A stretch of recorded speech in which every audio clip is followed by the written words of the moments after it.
que é a questão espiritual. Pessoal, o que eu quero dizer com isso? Quando os pacientes... Existem dois grupos, geralmente, de pacientes com Parkinson. Tem um grupo que, às vezes, acredita que a doença é uma punição. Tem pessoas que acreditam que, não, isso Deus me castigou, me mandou isso, ou alguém que fala que alguém fez macumba, fez feitiço, tá? Não estou entrando no mérito religioso, mas existe, às vezes, um grupo de pessoas que coloca na doença de Parkinson como se fosse uma punição relacionada a algo, tá? A questão espiritual, pessoal, ela serve justamente para que a gente tenha apoio. Então, os pacientes que, por exemplo, têm uma comunidade religiosa, que estão inseridos num ambiente, seja uma igreja, seja uma questão doutrinária ou não, enfim, mas que eles apresentam esse suporte, que eles acreditam que existe algo superior, eles são capazes de ficar mais tranquilos e eles costumam evoluir melhor do Parkinson, no sentido de suporte. Então, se você tem o hábito, a prática, ou participa de uma comunidade religiosa, continue fazendo isso faz bem para você, tá certo? Mas não coloque na questão da espiritualidade como se fosse um castigo. A ideia não é essa. Esse pensamento não vai te fazer bem, tá certo?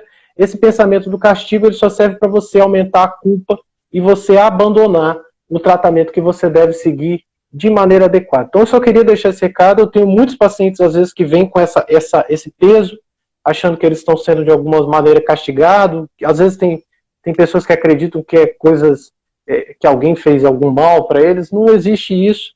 A doença de Parkinson, ela, infelizmente, é uma doença neurodegenerativa, tá certo? E não tem a ver com essas questões relacionadas a causas, enfim, ocultas.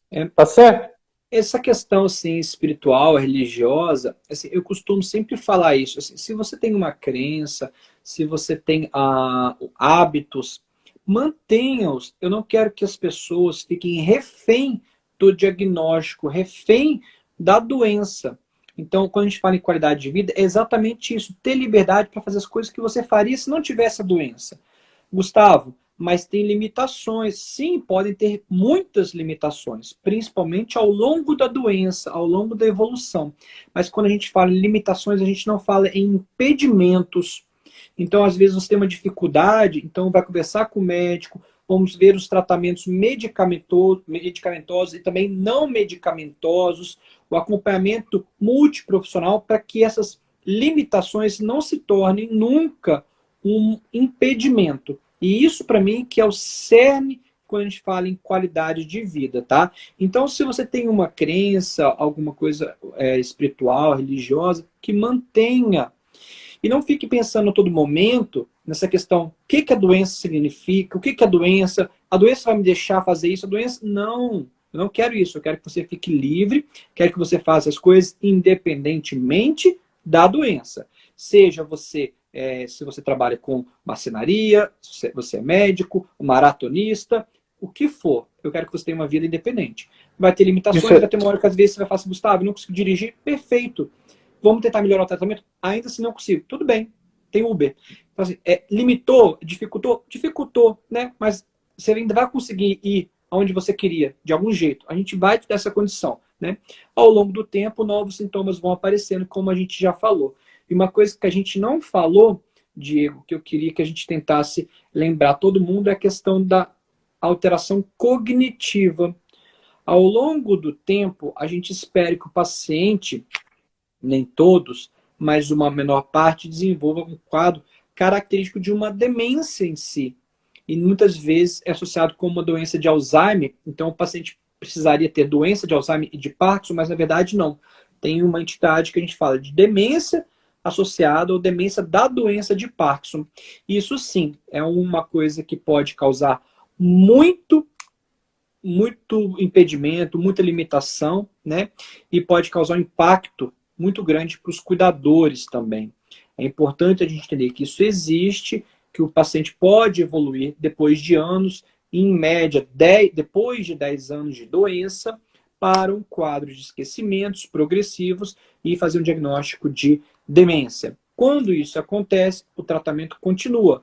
Os nossos esforços continuam. Eles não param, tá?